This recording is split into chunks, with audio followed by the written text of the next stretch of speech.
Hey, what's up, crew? Welcome to Myself a Beast. Hey, hey, hey. Let's get to it. So, I'm your trainer, Cass. I'm your trainer, Trey. And today we are going to go over just two questions. Alright. Two questions. Let's shoot. I'm going to ask you, what's one mindset shift you wish every client would make? What is one mindset shift you wish every client would make? Oh man, it's tough because there's so many shifts. Because avoiding pain is one big one, but the shift of recovery, I'm trying to think which one's more important. Because this is why I have two, right? The gym is meant to suck. Anything worth really having sucks. Like, even when it comes to, the gym, of course, is going to be hard. But if you apply that to everything, like people who graduate high school, college, the majority of people hated tests. Like, tests were uncomfortable. They hated going through the process. The process of... It was painful. Staying up late, studying, all-nighters and stuff like that. But if you did not do those things, you wouldn't have a degree, right? So you had to go through some discomfort. Even having a baby, look at that. You had to go through a lot of You had to go through 10 months and then some afterwards of getting out carrying the child, and then either having a vaginal birth or getting cut open. I don't know how y'all do it. So, but it's going. But on the other side of that is something beautiful, right? Your baby boy or girl, right? So that discomfort is so crucial in the gym. Like, if you're willing to go through the pain of progressing in your weights and pushing yourselves to like exhaustion and all this other stuff, being sore, then you see some results. But the mind shift of actually doing the thing that, I swear, if every time I say foam roll stretch, I know, maybe one of them. Almost everyone is lying. I know everyone, at least one of them might.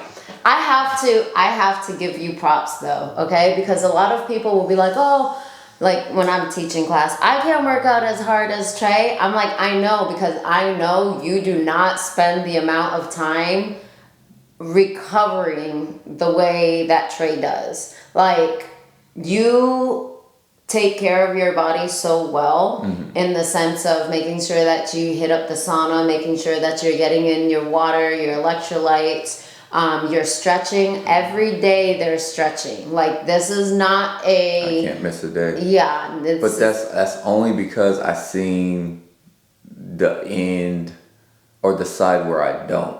Like, if I slack a little bit, that's when my injuries come. And I hate being injured, because if I'm injured, I'm not training. If I'm not training, I'm not getting better. And if I'm not getting better, that's just me being stagnant and still, and like I'm not built that way. Like, to not progress is like crazy. Quick question. Yeah. Do you see yourself now spending more time on recovery than you did during your college football years and high school football years? I've gotten smarter about my recovery with time.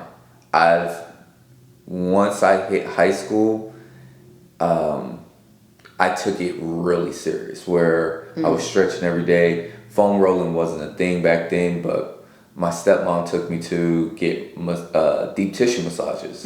And I heard of other like professional athletes, doing, stretching and yoga and deep tissue. So I was like, bet, if that's what's going to help me make it to the next level, then that's what I'm going to do. So from there, I carried my jug of water every day. I was the only kid in high school that did that.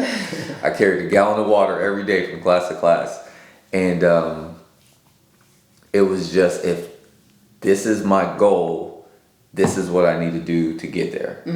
So as I got older and more knowledge became available, it's like, okay, now I need to do this, this, and this. And you started foam rolling way before, like we really did start before it really became a thing. Yeah. In the early 2000s. When I was boxing. Yeah. So props to you. Props to you. Stop it. So if I had to choose, those two are just crucial to me too. I think they're like a tie. Okay. Recovery and discomfort. You got to have them both. Okay. Yeah. What about you? What's one mindset shift I wish everyone would take? I would have to say discipline.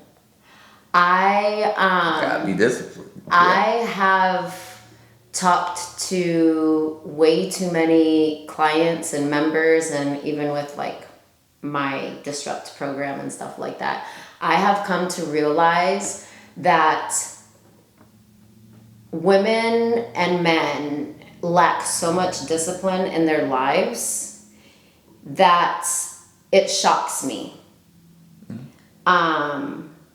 And I pretty much for many years just thought that, oh, okay, like, you know, I just show up. I show up in my marriage. I show up as a mom. I show up in my workouts. I show up at work. Like, this is what I do. And a lot of people don't. They use so many different excuses as to why they can't show up for the gym, why they can't show up in their marriage, why they can't show up for the kids. And it all like stems down to like, oh, because of work, I can't do this, because the doctor said that, you know, my cholesterol is this, I can't show up in this. And I'm like, oh my gosh, it shocks me. So I think the level of discipline that people don't have right now, I would like to see that shift. It kind of sounds like, I don't even want to call it discipline. I think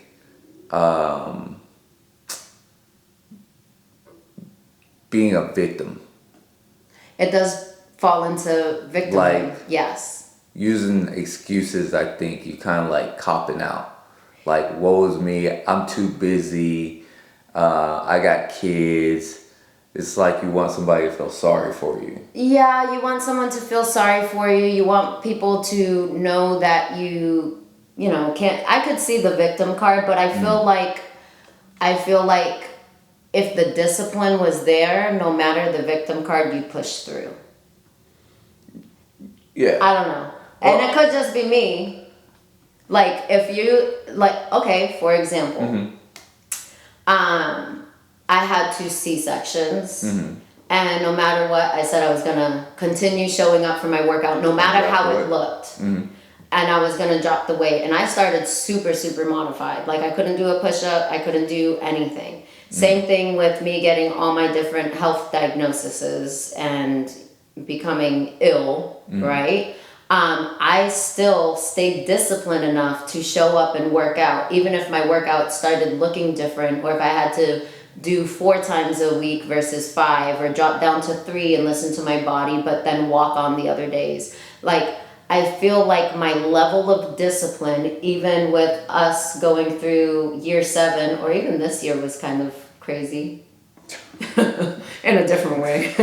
But like year 7, still showing up and trying to like not quit, not give in, like just be determined, and making sure that our marriage continued to grow by me working on myself, me showing up, doing whatever it was that I needed to do. I feel like there's a level of discipline that needs to be had to get through the victimhood. Yeah. And that has to be developed. And that has to be developed. So that would definitely be one thing. Yeah, I could see it. I mean, you have to be disciplined in order to, because everybody's going through obstacles. Yes. Right. Everybody's lifing. Yeah, life be lifing for everybody. Yes. Right? So to use that as a cop out, as an excuse, well, I'm busy here, I'm either injured or, this happened to me, car broke down, stuff like that. There's still ways of getting about it. Yeah. Right? I mean, I've taught classes or worked out with my foot in a boot before. Yeah. Not because I wanted to. Yeah. Like, tore my knee. you tore your knee off, and we still showed up the way that we could during those times. But that would not have happened if we didn't build the discipline Correct. in the earlier years. Well, I don't know about my earlier years. Yeah. Well, I guess being married has been. No, I think even just with but I think. Like, I think it could even started when when we started on the field. Mm-hmm. Like showing up for those members, whether it's cold or stupid hot. That's still a form of discipline. Which is true. That we do was developed, and you just use that same discipline in other areas. I'm actually glad that you said that, because we all do learn discipline, and we can all learn discipline in different areas, but you have to apply it to the other areas. So you might be disciplined at work, but can you carry that discipline over into your marriage, into your home, into your workouts, into your meal prepping, into your recovery? Yeah. So it's not that you don't know how to be disciplined. You know how to show up to work on time. You've been disciplined before. Exactly. That's a perfect analogy. Like you're disciplined to go to work on time, because the result of that, you get fired or you get talked to by your boss, or you know what I'm saying? So you are disciplined at something. A lot of people are disciplined at brushing their teeth, right? I'm gonna get there one day. Shut up, I hate what you said. One day, man, I'm gonna get there. I'm gonna start applying my discipline to the gym to break. I'm just messing sometimes. All right, but anyway, if you could be disciplined for somebody else's business, you could be disciplined towards your own body. You have the discipline. You're making the decision not to. You're saying their job is more important than your life, your body. That's all you're saying. Ooh, that was fire right there. So I love that. stop it. I love that. All right, real quick. Kiss me later. One last question, or a second question. Yes. Okay. As a trainer, what's one client pattern that frustrates you the most? This is getting a little personal. Wasting time. Shoot. Okay. I think I don't That's know. a good one though. Like when I'm in the gym, I'm there to work. I have to get better. Like if you're doing an hour class, the typical athlete trains for 90 plus minutes, right? The elite athletes, 90 plus minutes. So if you're doing an hour, right, and you're on your phone or talking the majority of the class, Or going to fill up your water bottle. when your water bottle's filled, then you turn your hour workout into a 20-30 minute workout, and then you're blaming us that you're not seeing results. That's probably one of my biggest pet peeves. Or just staying in the comfort zone too long. That's like, that comfort zone is killer. It's in any area. I mean, I have my faults, so it's just it happens to anybody and everybody. So the faster you get out of your comfort zone, and stop wasting time, the better.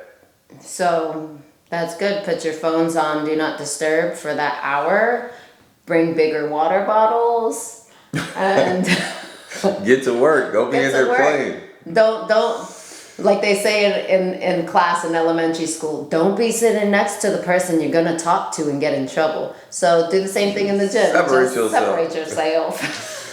But if you're going to be next to somebody that, that you're friends with, that's perfectly fine. Just push each other and, but mostly use that time for you to push your limits and only your limits. Focus on your limits, nobody else's limits. Don't allow someone else's journey to distract you from yours. Allow your trainer to do their job. That's good. That was for free, but Awesome sauce. I guess for me, what frustrates me most, I would have to say negative energy. oh yeah.